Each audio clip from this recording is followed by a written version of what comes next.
Hola, amigos. My name is Elliot Dewey. Welcome to the last show on Televida. Today we have a very special guest, Pepe Cabrera. He's an amazing guy. I met him a few months ago when he busted onto the comedy scene. Very compelling story. State wrestling champ, Army veteran, ran for Congress, all from Wyandotte County, if you can believe. But he's actually got heritage from Cuba. We're going to see about that when we'll be back with Pepe Cabrera.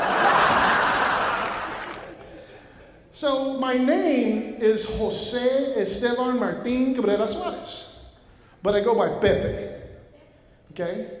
And people ask me, Pepe, why do you have so many names? I say, well, you know, we got to honor the ancestors. In the Latin community, we honor our ancestors, so each one of my names is tied to somebody that is either very proud or very concerned about what I'm about to say right now. But when I was a kid, I used to determine how much trouble I was in. If I heard Pepe, I was in trouble because I was always doing something wrong. But it wasn't serious. If I heard Jose Esteban, pain is on the table. But it wasn't life-threatening. But if I heard Jose Esteban Martin Cabrera Suarez, Witness Protection Program. Raise your hand if you had to go get your switch when you was younger. See, y'all some lucky mother. No. Because I didn't have that kind of time. You had the time to go out there. You know, you couldn't take too much time, but you actually had to go out, you know, pick one. If it wasn't big enough, you had to go back, blah, blah, blah, blah, whoop-de-whoop. I didn't have that time. It was from conviction to punishment.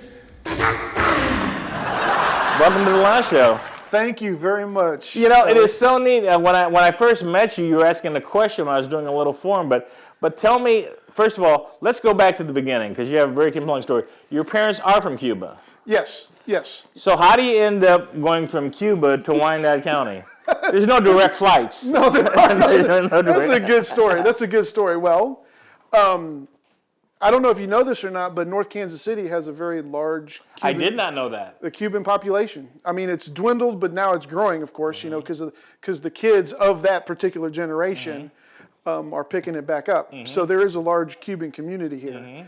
And my father came over first. He was thrown in political prison in Cuba. By Batista? No, Castro. Castro, yeah. Batista was before Castro. Before Castro, yeah. Right. Yeah, Batista was the one that Che Guevara... Big difference. I just made a big mistake there. It's okay. But, I mean, he was a puppet too, but he was not nice. But my father was 16 years old, and he spoke out against the government. He was thrown in political prison. They let him go, because that's when they found out he was only 16. And they told him, shut up, or, you know, we're going to throw him again. What's the worst place than prison? And they said, North Kansas City. Yeah. Damn you! Yeah. They didn't know. Oh my goodness. The only good thing is barbecue. No. Wyandotte County, the dot. No, so they met, or he came over. He escaped the country because he didn't want to deal with that anymore. And a few years later, my mom came over during a program where the school was letting kids go. And my mom was complaining about something, and my dad said... So you're 100% Cuban? Yeah. No filler? No filler. Soy cubano, bro. Soy cubano. No filler. Original. So you had that heritage all growing up through your house? Yes, sir. Sir. So my mom was complaining about something, and my dad said, "Hey, if you don't like it, get your ass back on the boat." so anyway, they grew up there, or they got married in South Carolina because my mom was a little young, and then they moved to Texas, Arlington area, but then they found out that the Cuban community here in Kansas City was where to be. Vibrant. We have a very vibrant ethnic community here. Very. So pop question here, because I just was in South Beach, I was in Little Havana. What is the difference for our listeners between Cuban food and Mexican food? Night and day. Example, please. Example. Okay, so while the Mexicans have the spices to cover up, you know, the flavor. I'm going to have all the You hear that, Mexicans pissed Joseph? off at You me. hear what he said, Joseph? Joseph. No, the food is spicy. The food is tend to be more spicy. He's saying it, man. Yeah, but if you want to be, there's two different kinds of Cuban food Okay. because, well, several, but the stuff that I like is more Midwestern. It's like rice and beans and steak. You know, Okay. the flavors are subtle. You got bay leaves, you got ground cumin, stuff like that. But in the Mexico, that's when they try to hurt you with all the spicy stuff. Whether they get you with the spices. Okay. Yeah, So you grew up here in the Dot. What high school? Bishop Ward High School. Okay, there you go. And you're a wrestler? Yes, I was. Now, actually, there's a lot of comedians who are wrestlers. Greg Warren, Tim Gaither. There's a lot of comedians who are wrestlers. Were you any good? I'd like to say I was. I was our first wrestling state champ. What? Yes, state champ. What? After the school was founded in the early 1900s and Pepe 1987 Cabrera was the first state champ, Joseph, at our high school. at your high school. And to this day, it's still active. And that was Oh my God! That was back in 1986, 87. What kind of what? Because I remember this movie about wrestling when I was growing up called Vision Quest. Remember that? Yeah, that came out. That was our. We played that before our regionals and state. What was your weight class? I wrestled 132. My God, is it as hard as it seems? And sometimes people Harder. Oh God. Because you're trying to do things, move another guy your weight, and he's trying to do the same thing to you. It's like you got to have the endurance of a Ethiopian cross country runner, and you got to have the sprint, the power. Do you still remember where you did the championship wrestle at? I did Wichita. Okay. Did you beat a white kid? I did was un güero.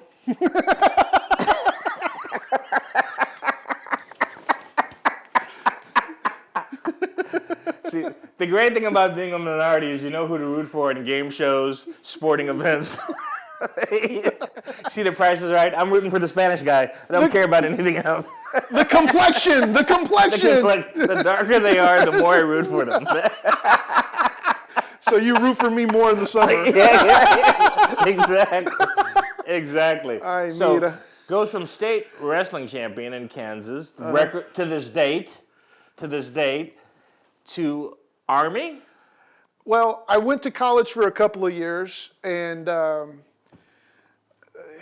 Yeah, me too. yeah, that was fun. Yeah. And I wrestled there at Lebec Community College in Parson, Kansas. I would say I finished college. I went about 2 years, and when I'm finished, just no more. So no, I didn't know what the hell to do with my life. You know, I didn't know what the hell to do. So after a couple of years of college, I did okay. I wasn't like dumb or anything. You joined, and where were you stationed?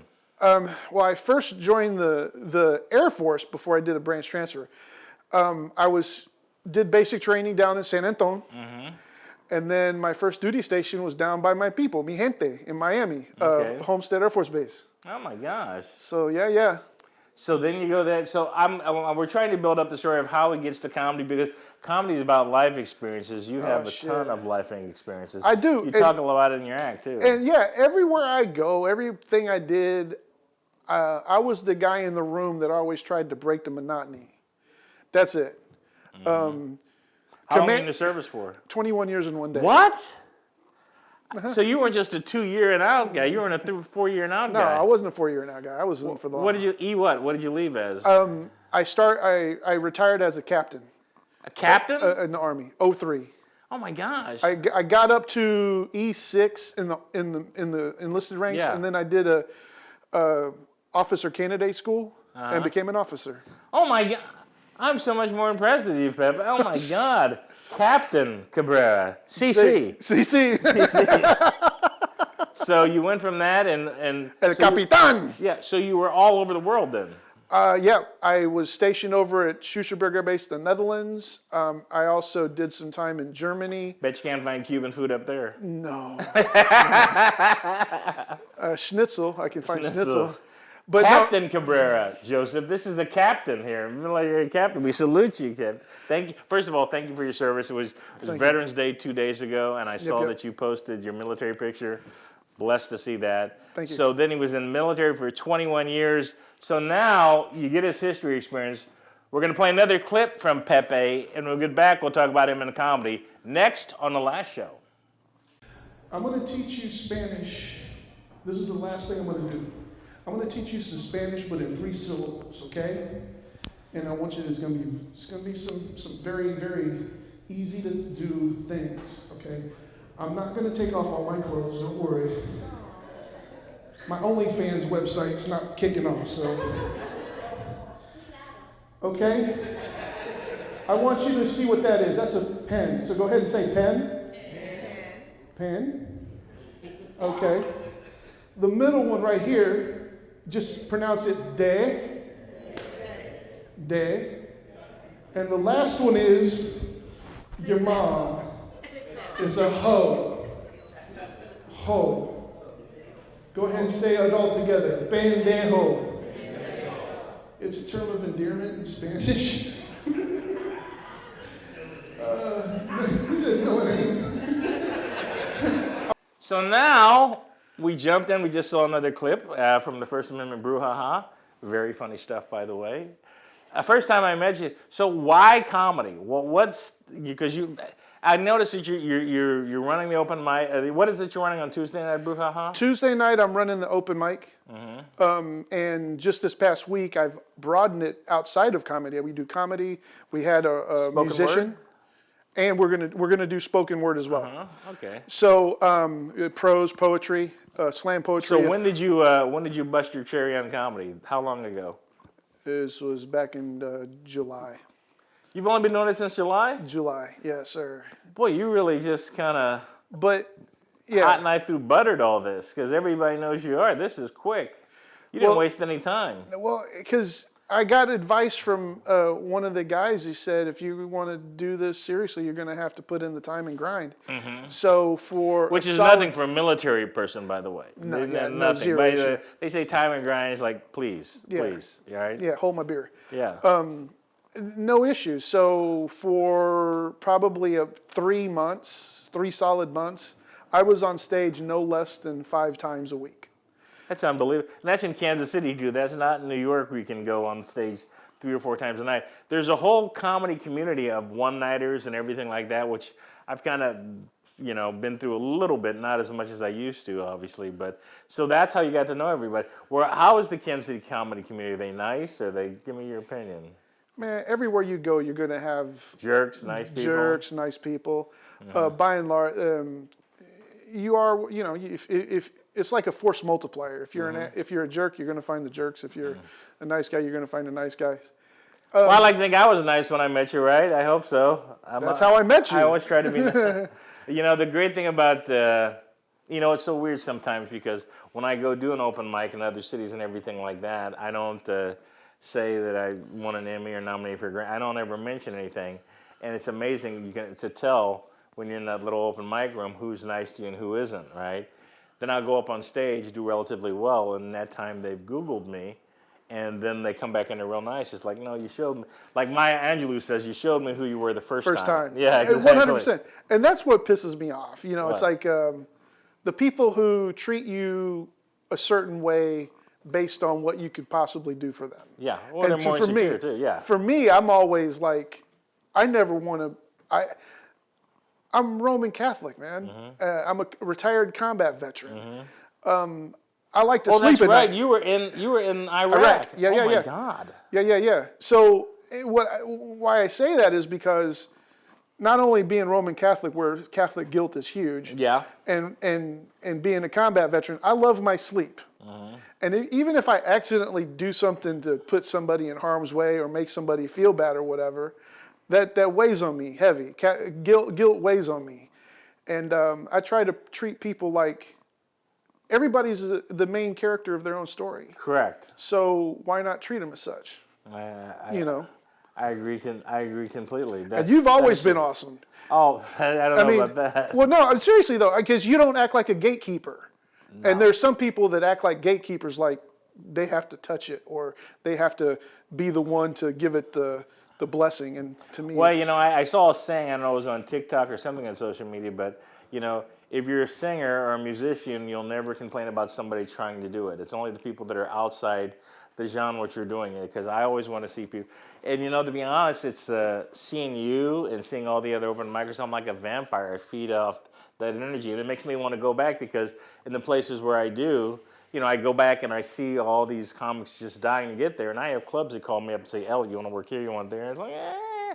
But after I see it, I say, you know what? It is fun. It's very to go back and do the road. I'm going to go to El Paso. I'm going to go to St. Louis. And all these other clubs. So I am taking these things because it's back to the joy of the game. Have you set up a website for yourself yet? Short answer is not exactly. I've got a Facebook page. Okay. Got a Facebook. I'm working on that. I'm working on that. that. I'm working on it because I'm making a transition from what I did before to what I'm doing now. All right. So, well, let's promote everything. So Tuesday night, First Amendment Brouhaha. Tuesday night. Show up around 6:30, 6:45. Show starts at 7. Whether you do poetry, prose, comedy. We had a rapper for the first time. He got up there and started playing some music. He's a great voice. Great voice. Well, I'd be remiss before I let you go if I ask this, and I always have so much respect for the military, but I am also a cinephile. I watch movies. Most realistic war movie that you've seen? Most realistic, to your experience? We Were Brothers was good. With Mel Gibson? Yeah. Okay. But it's still not. No Hamburger Hill? No Apocalypse Now? No Black Hawk Down? That's like, okay, so it's like saying what's the most realistic porn you've ever seen. Well, that's easy for me. No matter no matter how realistic it is. The ones that I starred in, of course. even if I had a body cam. Oh, you're killing me, Smalls. See, I set him up. You knocked him out of the park. No, we should do this. Let me go on the road with you, brother. Hey. So it's just difficult because no matter how realistic it is, it's not the same as being there. It's not the real thing. I mean, Winston Churchill was right when he said war is hell. And there's no other. The sergeant major said to us, the first thing he said to us when we got back, got decompressed, and we got all into the room, he said, look to the soldier to your left and to your right. These are the only people that's going to know that what you've been through. So don't try to explain it to somebody who ain't been there. And I take that with myself. I like doing comedy. I love doing comedy because, like I said, in the meetings, I'm the one that cracks the jokes because everybody's all tense and shit. I'll say, Commander, sir, here, I check the email. My email doesn't work. I don't know. Did you try turning it on, turning it off? I crack jokes as a way to break stress. Breaks the stress, break the tension. And that's kind of the energy that I take with my comedy. And that's how, it's the natural leadership ability. That's how, just from July, everybody knows your name. I hope everybody in the televidience will know the name Pepe Cabrera. I do have a website to sell merch. Okay, well, all right. Tell me, we're gonna put it on the chroma key right here when we get it. But what's the? I've got some good stuff. All right, you do? Okay, all right. Well, anyway, thank you for your service. Thank you for your service in comedy. Pepe Cabrera, thank you for being on the last show. Thank you. Adios.